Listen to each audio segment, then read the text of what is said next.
And again, the incest relationship. Not incest. This is, pedosest. Yeah. Polycest? No, more like Pedosest, because she's still, I think, underdeveloped, you know, so it's still pedophilia. Not good. Not good at all. Toei, why you gotta play us like this? Why you gotta do this crazy shit? You had that toxic relationship in Tokuger. You had the friggin' incest in the Ninja. And now you got the friggin' pedocest Reality and in Rio Soldier. I forgot about the reality and heroes that was Misa and that one chick. That one animal, I forgot what it was. I'm not sure if I would consider that bestiality. Because that's just an alien race. Technically. But it's like an alternate Earth, you know? That's a tricky one, because we're dealing with alternate realities.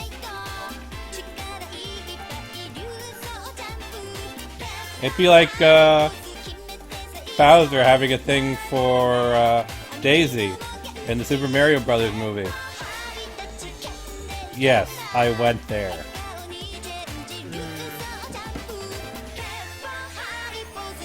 Because remember, there was no Princess Peach in the Super Mario Brothers movie. Yeah, there wasn't. I don't think Bowser was an actual alien. I don't know. No, he was an alien. He evolved on alternate Earth.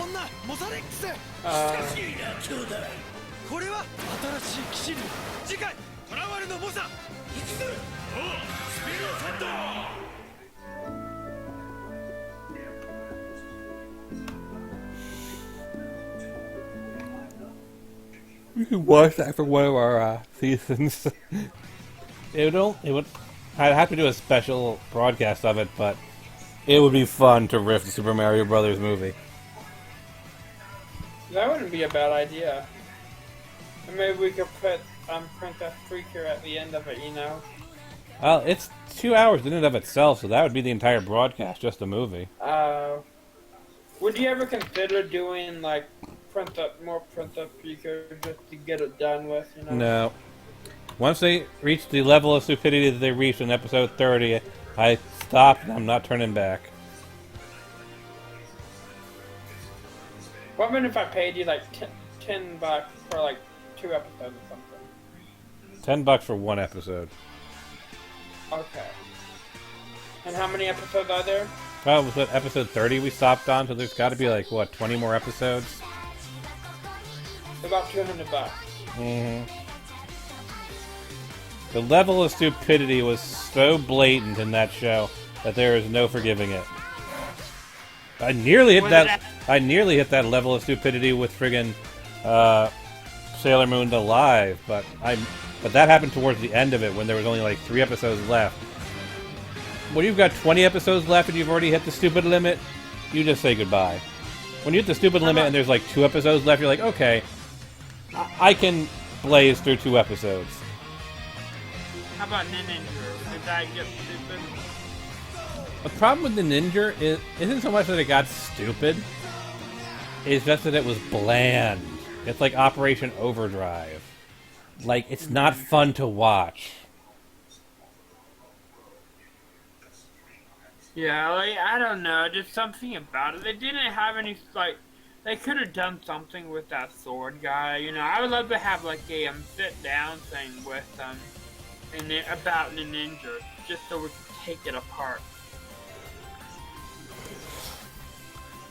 There were a lot of missed opportunities with the Ninja. Yeah, there was a lot of missed opportunities with Ninja Steel. Ninja Steel was just shit, like complete shit. Like they basically made it worse than Ninja. It had some interesting aspects, but it also it completely missed the bar on so many other things. And let's not forget that acting was pretty bad in the first like 5 episodes. And there's like really odd choices that they decided to go with. Like they went with the frickin' Sheriff Skyfire, which was a Metal Hero send up, which was completely superfluous when you could have done the frickin' Magi Ranger send up, considering one of your characters is a frickin' mage. With actual magic powers. That you constantly call back to say that yes, this is actual magic. Because you have an actual magical monster of the week. You have the frickin' Lion Galaxy lady who has a magic book. Like, you make it very clear it's magic, and you don't see any reason to bring in, the Mystic Force. Well, it could bring in the other like 1 or 2, but even then, they may have not seen it as an anniversary thing. Because let's not forget, they don't bring in Rangers for anniversary except Beast Morphers. And that actually felt like an actual anniversary, you know what I mean? Well, I mean, like I'm saying, it doesn't really matter if it's an anniversary or not. It's a matter of using the footage you have available to you. You have footage of Magi Yellow. So bring in Chip Thorne instead of Sheriff Skyfire. Instead of bringing in a metal hero, which has no connection to your franchise, bring in a freaking Mystic Ranger, which has a connection to your franchise. Mm-hmm. Plus, then we would have been able to get Magi Steel.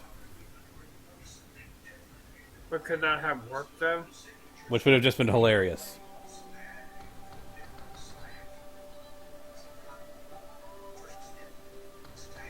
Just every single member of Ninja Steel with a cape.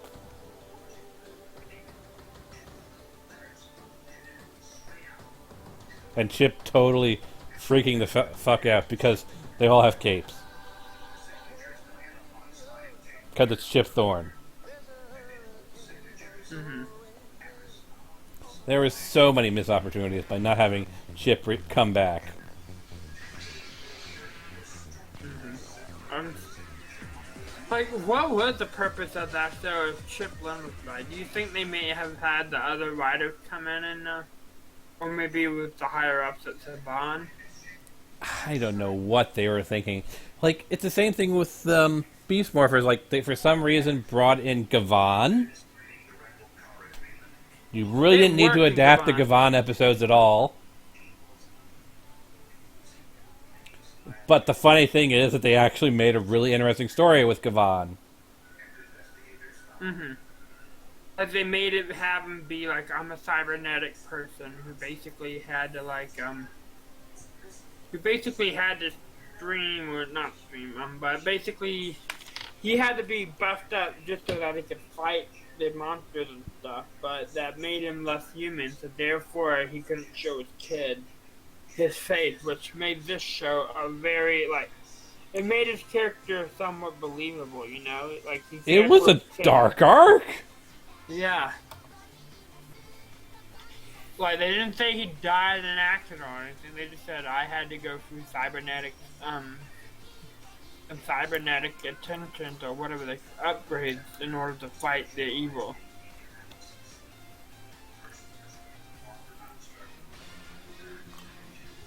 And it was a heart-wrenching episode, too, with the kid.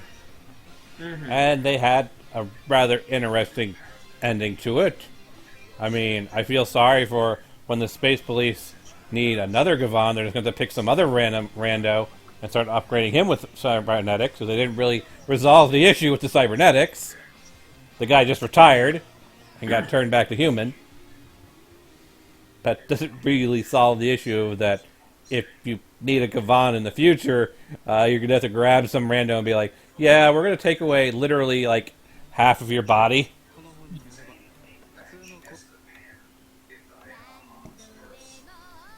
Yeah, there could have been a lot of better ways to, I would love to see them try to continue it, you know, have the new guy be, not cybernetic, maybe have it be an alien. You know, maybe they could have, Henderson come back and play that one alien, what's his name? Mick? Yeah. The shapeshifter? Yeah, maybe, or maybe have somebody else, I don't know for sure, but have one of his alien characters from SPD or something play. Speaking of aliens and SPD, one thing I'm finding really annoying on Twitter is all these people saying, "How the heck did they get the SPD tech in Beast Morphers?" Dude, it's 5 years in the future. It's no longer far in the future. I'm pretty sure at some point they have to start developing the SPD tech. Mm-hmm. Like, considering we saw Catmanx developing it in 2005, I think by 2020, if SPD is supposed to be active by 2025, then they're going to have the tech by 2020. Mm-hmm. It's not so far-fetched anymore. Time has advanced in 2005. We've had 15 more years. It's no longer the far-flung future. Yeah, that's something they really need to start addressing before 2025. Like, 2025 is going to be interesting for Power Rangers, because that's the year of SPD.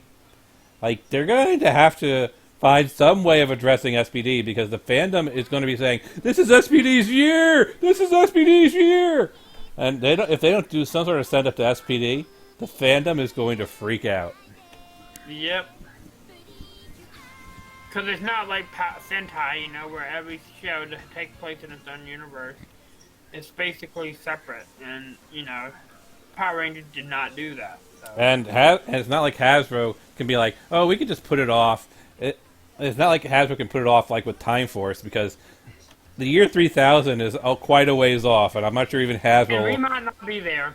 I'm not even sure Hasbro's going to have the rights by then. It'll probably be back in Disney's hands. Or Paramount. Or it'll be public, anybody can make their own Power Rangers. It'll be owned by the BBC. So I've said this before. That might not be a bad idea. I've said this before. Power Rangers, has a major shakeup in the owners, every 10 years. Mm-hmm. Think about it. Wild Force was the first major shakeup where it switched over to Disney. 10 years later, what happened? It switched. Samurai. It switched back over to Saban. What happened 10 years later? Hasbro. But Hasbro might actually keep it though. Who knows? They've had 2 years into their 10-year stint. We'll see what happens. But even if they keep it, they can still do a major shakeup. Because remember, the Hasbro major shakeup was just Hasbro taking over the toys. Mm-hmm. It could be that Hasbro could continue to make the toys for Power Rangers in 8 years, and they hand it off to Paramount or Lionsgate. Or maybe they could hand it off, maybe they buy out Toei. Or maybe they buy out Toei and they own the franchise outright. But there's going to be a major shakeup in 8 years. Mark my words. I don't know what that major shakeup is going to be, but there's going to be a major shakeup in the ownership of Power Rangers in 8 years.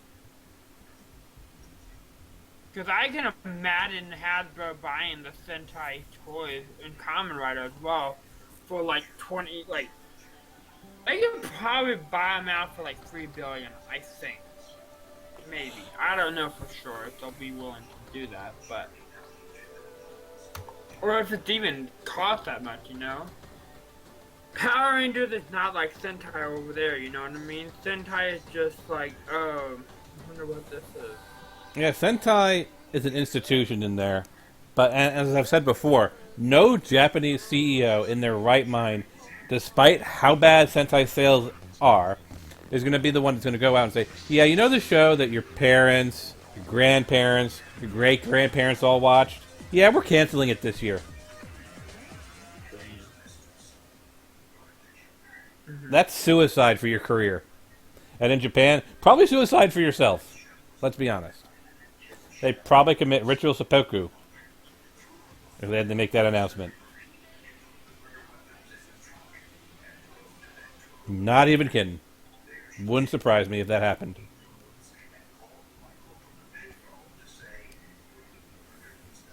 Because when you have something that's now hit, the 50-year mark? They're celebrating the 50th anniversary of Sentai? Mm-hmm. And it's been on the air uninterrupted, just like Power Rangers has been, with a new series every year. Like, that's something I've never got about Disney. How do you fuck up Power Rangers? A show that has been uninterrupted on the air for over 20 years, and you can't make it work. No, there are very few shows that fit that pedigree. You have The Simpsons, and you have The Power Rangers, and that's it. In terms of Western-produced shows. Not many shows can boast a broadcast range in the double digits. Mm-hmm. And Sendai hasn't done that in like 15 years or something. And then of course, what does Disney do after they sell the rights to Power Rangers? They start buying all the other franchises of our childhood. You know there's an executive at Disney that's just kicking himself saying, I wonder if we could buy Power... Wait, we already sold Power Rangers. Well, Hasbro does have their toy right to Star Wars and stuff. That's what I'm saying. After they let go of Power Rangers, they started buying up friggin' Star Wars, friggin', what else did they buy up? Marvel. Mm-hmm. They got Fox, so they got the rest of the Marvel cast. They may have to work something out with Sony, so they got Spider-Man back. And you know they're kicking themselves going, yeah, what other pieces of childhood can we acquire? This Power Rangers thing seems to have been on the air for 20 years. Let's acquire Power. Right, we sold Power Rangers. And they don't really want to sell it back to us. But then I just continue laughing. Because Haim Saban managed to outsmart Disney twice. And that's just classic. Mm-hmm. Like, it's just... Haim Saban is a brilliant madman. Because he sold Power Rangers to Disney for less than he bought the rights for. And then he bought back Power Rangers from Disney for less than he sold the rights for. He got Disney coming and going. Nice work there, Haim. Also, I found a picture of Shimon in his wedding attire. He dressed up as an Indian.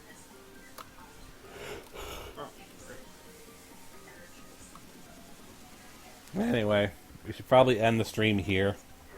Because now we're just playing the teasers over and over again. So, with that Here's said... a picture of Shimon. So we all know what to say. All hail the Shimon. Alright, folks. He's a big fan of Native Americans. Hope you guys had fun here on Toku Saturday. And I'll see you all in the future. Peace out.